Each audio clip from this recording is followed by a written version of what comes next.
আনতুম মিনাল আউয়ালিন ওয়া কলিলুম মিনাল আখিরিন। জামানার মধ্যে খুব বুঝবেন, যতগুলা মানুষ জমিনের মধ্যে আমরা বসবাস করি, প্রত্যেকটা বান্দা গুনাহগার। আল্লাহ পাক রব্বুল আলামিন বান্দাকে গুনাহের মজাও যেমন দিয়েছেন, আবার গুনাহের ভয় বান্দার ভিতরে দিয়েছেন। বান্দা গুনাহ করবে, আরেকদিকে আল্লাহর কাছে ক্ষমা চাবে। জমিনের মধ্যে গুনাহ করে না এমন কোন বান্দা নাই। এই জমিনে আপনিও গুনাহ করেন, আমিও গুনাহ করি। কেউ প্রকাশ্যে দরবেশগিরি করে, কিন্তু গোপনে গোপনে গুনাহের মধ্যে এমন কোন গুনাহ নাই লিপ্ত হয় না। এই কারণে অন্যের দোষ তালাশ করার আগে নিজের দোষটা তালাশ করা। হাদিসে আছে, তুমি তোমার চিন্তা করো, হাসিবু ক্বাবলা আন তুহাসাবু, আগে নিজের হিসাব নিজে আল্লাহ পাক রব্বুল আলামিন নেওয়ার আগে তুমি তোমার হিসাব মিলাও।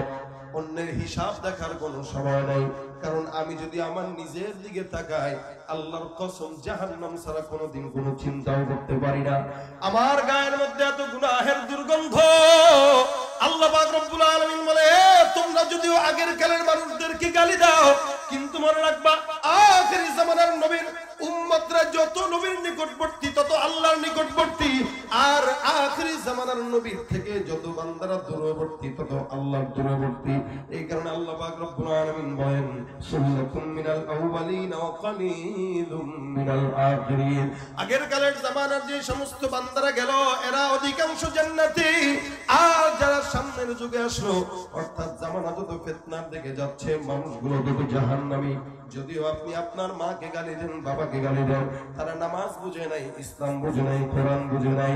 আপনার দাদাকে গালি দিতে পারবেন, আমার দাদা ইসলাম বুঝে নাই, নামাজ পড়ছে কিভাবে, রোজা রাখছে কিভাবে, জিকির করছে কিভাবে। আপনি আপনার দাদাকে গালি দিতে পারবেন, কিন্তু আপনার দাদার মতো সকাল সন্ধ্যা 2 বেলা কোরআন তেলাওয়াত করার সুযোগ আপনার হয় না। আমি আমার বাবাকে সব সময় দেখছি, এখনো পর্যন্ত দেখি, কোন আলেমও না, কিছুই না, তাবলীগের মেহনত, শুধুমাত্র তাবলীগের মেহনতে দাড়ি রাখছে, তাবলীগের মেহনতে আমাদেরকে আলেম বানাইছে। সারা জিন্দেগি সরকারি চাকরিজীবী ছিলেন, কিন্তু আমার বুঝ হওয়ার পর থেকে আমি আমার বাবাকে দেখেছি, ছোটবেলায় যখন নাকি ঘুম ভাঙতো, আমার বাবা আর মায়ের তেলাওয়াতের আওয়াজে ঘুম ভাঙতো। আপনি ফলো করে দেখবেন, আপনার মা বাবারা, আপনার আগের কালের ছোট্টবেলার ঘটনা যদি আপনি দেখবেন, প্রতিদিন সকালবেলা আপনার মা সুন্দর করে উঠান ঝাড়ু দেওয়ার আগে কোরআন তেলাওয়াত করতো, আবার রাত্রিবেলা সন্ধ্যার নামাজের পর সঙ্গে সঙ্গে কোরআন তেলাওয়াত করতো। আমাদের ঘুম ভাঙতো আমাদের মা বাবার কোরআন তেলাওয়াতের আওয়াজে, কিন্তু বর্তমান সময়ের যুবকদের ঘুম ভাঙে তার মা বাবার ইউটিউব আর ফেসবুকের আওয়াজে। এরপরেও এই জাতি বলবে আমাদের মা বাবারা কোরআন বুঝে না, কোরআন না বুঝলেও তারা জান্নাত বুঝছে, আর আপনি আমি কোরআন বেশি বুঝে বুঝে হাসতে হাসতে জাহান্নামের রাস্তায় যাই, ঠিক কিনা? আল্লাহ পাক রব্বুল আলামিন এই কারণে বলে, বান্দা যত ওদিকে তত নিকটবর্তী বেশি। রাসূল সাল্লাল্লাহু আলাইহি ওয়াসাল্লাম বিদায় হয়ে গেছে 1450 বছর। এই 1450 বছরের মধ্য থেকে আজ পর্যন্ত যে লোকটার জন্ম এখন থেকে নিয়ে 100 বছর আগে, খুব বুঝবেন, আজকে থেকে 100 বছর আগে যে লোকটার জন্ম, ওই লোকটা 100 বছর হলেও ফিতনা থেকে বেঁচেছে। ওই লোকটা 100 বছর আগে আমার রাসূলের রাসূল থেকে নিকটবর্তী। আজকে থেকে 100 বছর পরে যে লোকটা জন্মগ্রহণ করবে, রাসূলের জামানা থেকে সে 100 বছর পিছায়া, অর্থাৎ জান্নাতে ঢোকার ক্ষেত্রেও সে 100 বছর পিছায়া। কারণ জামানা যত সামনের দিকে যায়, ফিতনা তত বাড়ে না কমে। 1999 সাল বলেন, 2000 সাল বলেন, 1990 সাল বলেন, আর 2023 সাল বলেন, 1990 সালের ফিতনা আর 2023 সালের ফিতনা কি কখনো এক হতে পারে? এ বান্দারা, প্রত্যেকটা বান্দা গুনাহগার। এই কারণে আল্লাহ পাক রব্বুল আলামিন বলেন, হে ইমানদার বান্দা, এক একটা আয়াতে আল্লাহ পাক কেবলমাত্র তাকওয়ার কথা বলেছে। আল্লাহ পাক জায়গায় জায়গায় ডাক দিয়ে বলেন, ইয়া আইয়ুহাল্লাযীনা আমানুত্তাকুল্লাহ হাক্কা তুকাতিহি ওয়া লা তামুতুন্না ইল্লা ওয়া আনতুম মুসলিমুন। আল্লাহ পাক অন্য আয়াতে বলেন, ইয়া আইয়ুহাল্লাযীনা আমানুত্তাকুল্লাহা ওয়া কুনু মা'আস সাদিকিন। আল্লাহ পাক অন্য আয়াতে বলেন, মাইয়াত্তাকিল্লাহা ইয়াজআল লাহু মাখরাজা। আল্লাহ পাক অন্য আয়াতের মধ্যে বলেন, ইন্নাল্লাহা মা'আল্লাযীনা তাকাও। এত জায়গায় রব্বুল আলামিন তাকওয়ার কথা কেন বললেন? ইমানদারদেরকেই কেন তাকওয়ার কথা বললেন? কারণ আল্লাহ পাক রব্বুল আলামিনের বান্দারা যদি যদিও ইমানদার, কিন্তু ইমানদারের জন্য ভয়টাও বেশি। কেন? বলে ইমানদারের কলবের মধ্যে ইমান থাকার কারণে শয়তান ইমানদারদেরকে বেশি বেশি ধোঁকা দিতে চায়। দেখবেন মাদ্রাসায় যে ছেলেকে ভর্তি দিবে, এই ছেলেকে শয়তান বেশি খোঁচা দেয়। এজন্য মানুষ অনেকে মনে করে যে মাদ্রাসায় পড়াইলে মনে দুষ্ট হয় বেশি। দুষ্ট হোক, এরপরেও পড়াবেন। কেন? কারণ ওর ভিতরে ঈমান আছে, কোরআন আছে বলেই শয়তানে ঢিল দিতে চায়। এই গাছের মধ্যে বড়ই থাকলে চোরে ঢিল দেয় কি দেয় না? যেই গাছে বড়ই নাই ওই গাছে কেউ তাকায়, যেই গাছে আম নাই কেউ তাকায়। অর্থাৎ যেই বডির মধ্যে ঈমান নাই, শয়তান ওই বডির মধ্যে থু দেয়, তাকায় না। আর যেই বডির মধ্যে ঈমানের নূর আছে, শয়তান ওই বডির মধ্যেই ধোঁকা দিতে চায়। ঠিক কি না? এই জন্য আল্লাহ বলেন, ইয়া আইয়ুহাল্লাযীনা আমানু ইত্তাকুল্লাহ। মুমিন, তোর ভিতরে কিন্তু ঈমান আছে, আমি তোরে নিয়ে ভয় পাই বহুত, খবরদার তাকওয়া রাখিস। এটা আল্লাহ পাকের আদেশ। কার আদেশ? তাকওয়া মানে কি? বলে ব্যাখ্যা হলো একটা কাঁটাযুক্ত পথ। আপনি যদি এই কাঁটাযুক্ত পথের মধ্যে নিজের পাওকে বাঁচাইতে চান, কেমনে হাঁটবেন? বুড়া আঙ্গুল দিয়া ফাঁকা ফাঁকা জায়গাগুলোতে হাঁটবেন, যেন পায়ের মধ্যে আপনার একটা আঘাত না লাগে। ঠিক তেমনি ভাবে একটা ইমানদার বান্দা তার নিজের ইসলামের পথে চলার জন্য এমন ভাবে চলবে যেন হারামের কোনো কাঁটা তার পায়ের মধ্যে না ঢুকে, হারামের কোনো আঘাত তার গায়ের মধ্যে যেন না লাগে, জেনার কোনো কাঁটা যেন তার গায়ের মধ্যে না লাগে। অর্থাৎ ইসলামের পথে পরিপূর্ণ চলতে যায় ছোট থেকে ছোট হারাম থেকে বেঁচে থাকার নাম হলো তাকওয়া। আল্লাহ পাক রব্বুল আলামিনের কোন তাকওয়া যদি কোনো বান্দা তার দিলের মধ্যে রাখে, ওই বান্দা জিন্দেগিতে কোনোদিন ঘুষ খাইতে পারে না। আল্লাহর ভয় যদি কোনো বান্দা দিলের মধ্যে রাখে, 5 ওয়াক্ত নামাজ কোনোদিন বান্দা ছাড়তে পারে না। ঠিক কি না বলবে? আল্লাহর ভয় যদি কোনো বান্দা দিলের মধ্যে রাখে, ওই বান্দা রিকশা চালায় খাইতে রাজি, লেকিন হারাম খাইতে পারে না। বর্তমানে ব্যবসায়ীরা পর্যন্ত হারামের সঙ্গে জড়িত আছে। আবার তো গ্রাম দেশে কিছু কিছু মানুষ আছে যারা ব্যবসা করে। বলে কিসের ব্যবসা করেন? আলহামদুলিল্লাহ সুদের ব্যবসা করেন।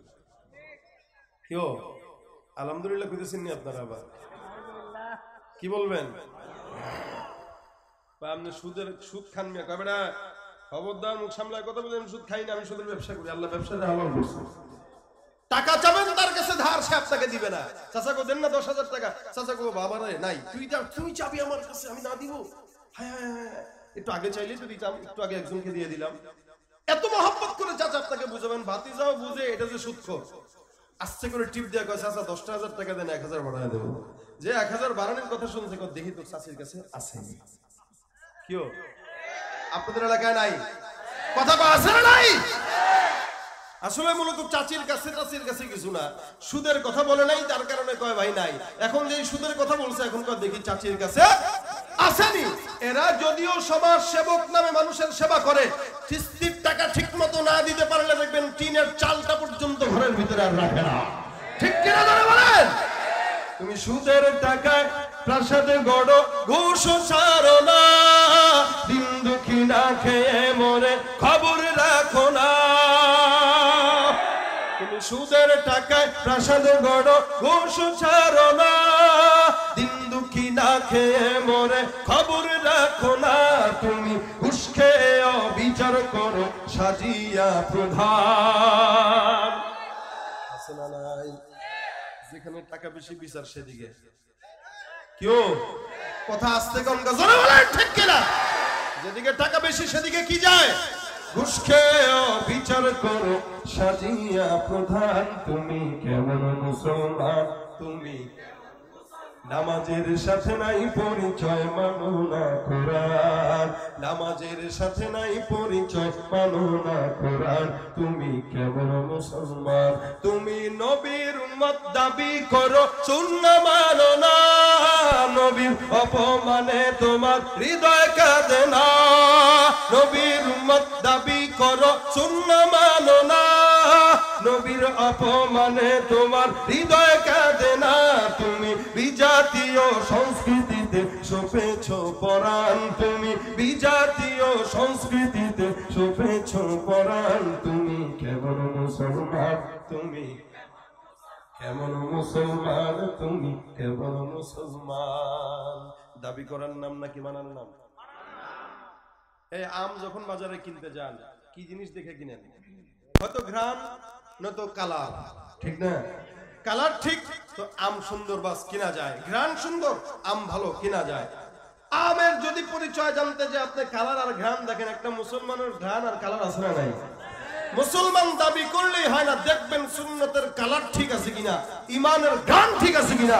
এই দুইটার একটা যদি ঠিক না থাকে বুঝতে হবে ইমানদার হতে পারে নাই, এটা দাবি করে নেওয়ালা মুনাফিক, ঠিক কিনা বলেন? এই জন্য আল্লাহ পাক রব্বুল আলামিন বলে ইমানদারেরা তাকওয়া অর্জন কর। কারণ কি? আল্লাহ পাক মুত্তাকিদের সঙ্গী হয়ে যান। কার সঙ্গী হয়ে যান? মুত্তাকিদের সঙ্গী হয়ে যায়। আল্লাহ পাক এই তাকওয়াওয়ালা বান্দাদেরকে অনেক মহব্বত করেন, অনেক ভালোবাসেন। আবু বকর সিদ্দিক রাদিয়াল্লাহু তাআলা আনহু জামানার ঘটনা, উনার একজন খাদেম ছিলেন, সব সময় উনারে খাবার খাওয়াইতেন। হঠাৎ করে একদিন দুপুরবেলা কিছু খাবার আবু বকর সিদ্দিকের সামনে নিয়ে হাজির হয়ে গেল। খাবারটা আল্লাহর নবীর সাহাবীর সামনে নিয়ে গেলেন। রাসূলের সাহাবী আবু বকর খাবারটা কিনলেন। খাবার খাওয়ার পরে কিছুক্ষণ পরে খাদেম ডাক দেয়া বলে, হুজুর খাবার এটা কোন জায়গা থেকে আসছে জানেননি? বলে কোন জায়গা থেকে? এটা এমন একটা দামি খাবার, এটা আমি খুব কষ্ট করে কামাইছি, চালাকি করে কামাইছি। আবু বকর সিদ্দিক বলে কিভাবে কামাইছি একটু বলো। ওনার খাদেম বলতেছেন, জাহিলি যুগে আমার কাছে একজন লোক আসছিল, এসে আমারে বলতেছে, ভাই মক্কার ভিতরে ভালো গণক কে একটু মানে বলেন তো।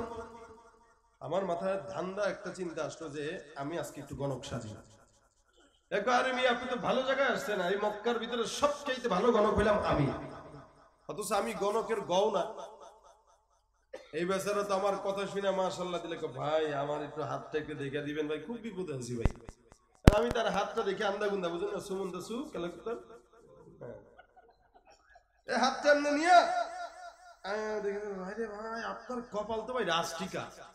বলি সুবহানাল্লাহ, আপনি এই কপাল নিয়ে আমার কাছে আসছেন? এই বেটা তো মহা খুশি। আল্লাহ মেহেরবান, গাধা পালন একটা কথা আছে, আল্লাহ দয়া করছে, আমি আন্দাজে একটা বলছি তো এটা ফুটে গেছে। এই বেচারা খুব খুশি যে আমি যা বলছি তাই হয়েছে। ওই খুশিতে সেদিন তার কাছে টাকা ছিল না, আমার খাওয়াইতে পারে নাই। আজকে বহুদিন পর দেখা সে আমার এই খাবারগুলো কিনে দিয়েছে, বিশাল মজার মজার খাবার।